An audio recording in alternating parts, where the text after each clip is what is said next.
약간의 오다리가 있는 거를 생리적인 내반슬이라고 합니다. 어린 나이 때는 내반슬이 많기 때문에 그러한 경우는 실은 보조기가 필요가 없습니다. 만약에 그런 보조기나 그런 상품들이 맞다면 당연히 전 세계의 모든 선진국들이 함께 해야 될 것이고 서울대학교 어린이병원 같은 곳이 앞장서서 하여야 할 것이기 때문에 그런 기관에서 보조기를 착용하지 않는다는 것은 당연히 지켜보는 거라고 보시면 될 것 같습니다. 그래서 불필요한 보조기는 남용되지 않게. 원장님, O자다리, X자 다리가 정확히 뭔가요? 의학적으로 O자 다리는 내반슬, 그리고 X자 다리는 외반슬이라고 하고 있는데요. 아주 쉽게 표현해서 O자 다리는 말 그대로 무릎과 하체 정렬이 동그랗게 이렇게 약간 O자 형태로 되어 있는 걸 말하고, X자 다리는 뭐 그림과 같이 이렇게 하체가 바깥쪽으로 많이 휘어 있는 정도를 말합니다. 정상적인 성인의 평균적으로는 3에서 6도 정도, 완전히 일자가 아니고 살짝 X자예요. 3에서 6도보다 더 많이 벗어나 있거나 그 반대로 안쪽으로 휘어 있거나 하는 게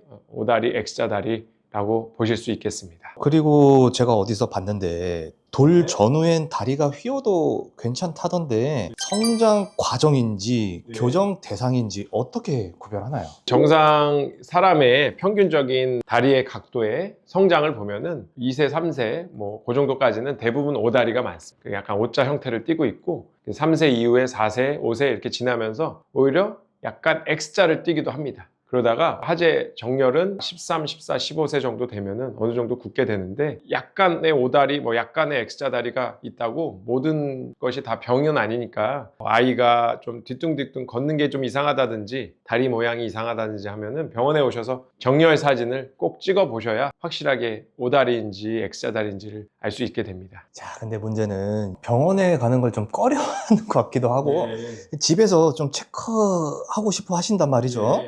집에서 간단히 체크할 수 있는 방법은 있을까요?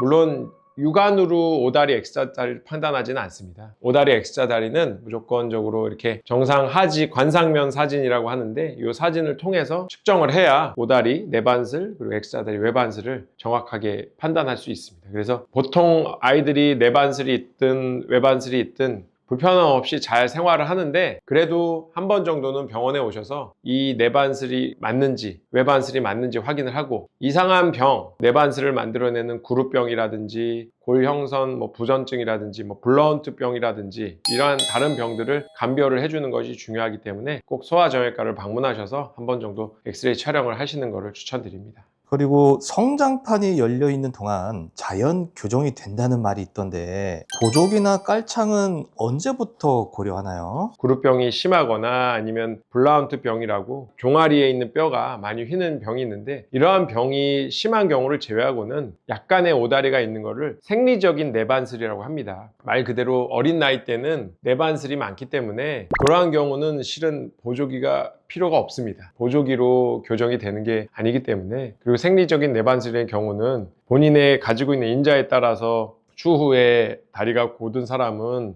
곧게 변화가 되고, 자기의 인자에 따라서 내반슬이 있는 분들은 조금 내반슬이 남을 수도 있지만, 아이가 어린 나이 뭐 2세, 3세, 4세, 5세 이때 예측할 수 없으므로 보통 10세 이후경까지 내반슬로 자라는지 외반슬로 자라는지 좀 지켜보게 되는 경우가 많다고 보시면 됩니다. 즉 도수치료나 보조기로 내반슬과 외반슬이 교정이 되는 게 아니므로 비싸고 과도한 과잉 치료는 안 하시는 게 좋을 것 같습니다. 그래서 적절한 진단이 일단 제일 중요하니까요. 우리 아이가 내반슬은 맞는지 외반슬은 맞는지를 먼저 체크하고 나이에 맞게 경과 관찰하는 경우가 훨씬 많기 때문에 꼭 방문해 주시는 걸 추천드립니다.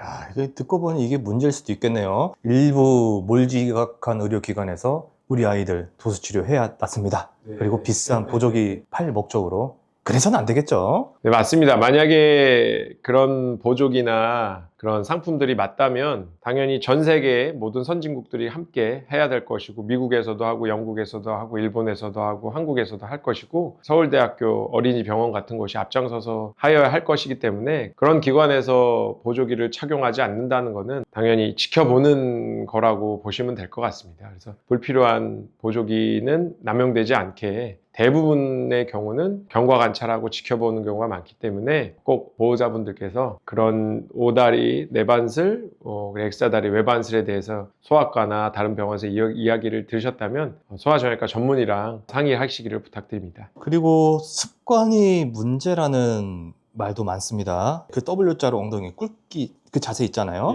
그런 자세나 유아용 보행기가 실제로 영향을 주나요? 내반슬, 외반슬은 본인이 타고난 유전적 인자가 제일 중요한 거로 보고되고 있고 그 외에 환경적 요인 이런 것들이 영향을 미친다고 되어 있습니다.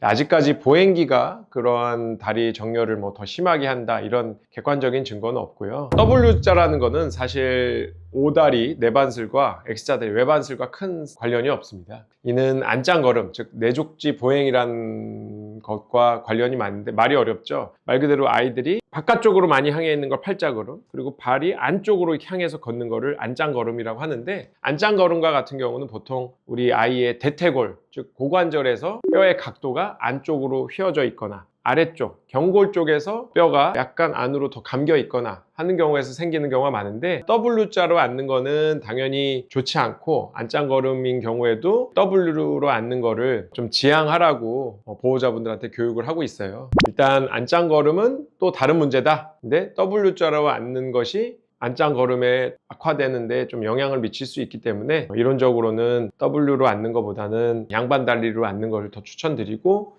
소아정형외과 전문의와 만나서 상담을 하시는 것을 더 추천드립니다.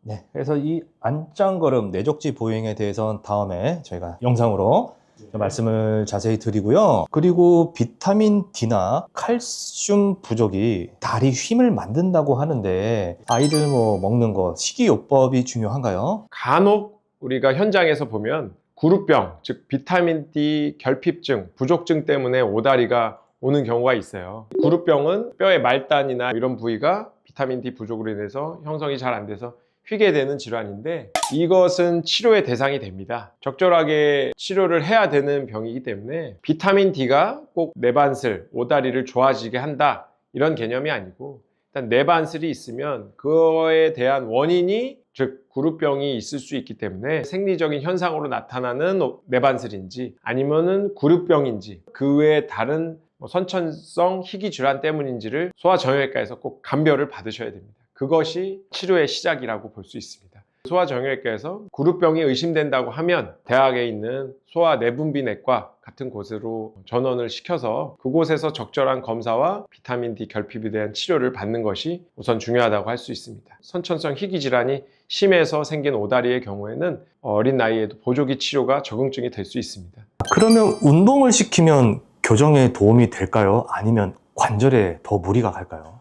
오다리의 치료에 대해서 간단하게 설명을 드리면, 대부분의 내반슬의 경우는 경과 관찰을 합니다. 근데 만약에 그 내반슬의 각도가 10도 이상이 되면서 굉장히 심해져서 일상생활에 지장이 주는 경우라면 세 전후로 해서 수술적 치료를 하는 경우도 있습니다. 그러므로 운동으로 내반슬이 더 호전이 되고 나빠지고 하는 증거는 좀 불충분하다고 볼 수 있고, 만약에 각도가 심한 내반슬의 경우는 수술적 치료를 고려해 볼 수도 있으니 이 또한 소아정형외과 전문의와 상담을 받으시기를 추천드립니다. 자, 수술 얘기도 들었습니다. 어느 정도 각도에서 수술을 고려하는지요? 외관상으로 너무 아이가 정서적으로 힘들어한다든지 그리고 기능적으로 문제가 있는 경우에만 제한적으로 합니다. 이는 미용적 수술이라기보다는 기능적으로 수술하는 것이 우선시 되어야 되고요. 보시다시피 10세 직전이나 직후 정도에는 시작을 해야 어느 정도는 성장에 대해서 남아있을 때 그 한쪽 성장판에다가 작은 클립 모양의 금속판을 대서 성장판 부분 유압술이라고 하는 간단한 수술을 통해서 한쪽 성장판을 잡아주고 반대편 성장판을 열어둠으로써 오다리 혹은 X자다리를 교정해주는 수술 방법이 있습니다. 하지만 아까 서두에도 말씀드렸듯이 각도 자체가 중요한 게 아니고 일상생활이 많이 불편한지, 기능적, 심미안적으로 모양 때문에 괴로워하는지 이런 것들이 더 중요하다고 볼 수 있어서 항상 수술이 정답은 아니라고 말씀드리고 싶습니다. 예,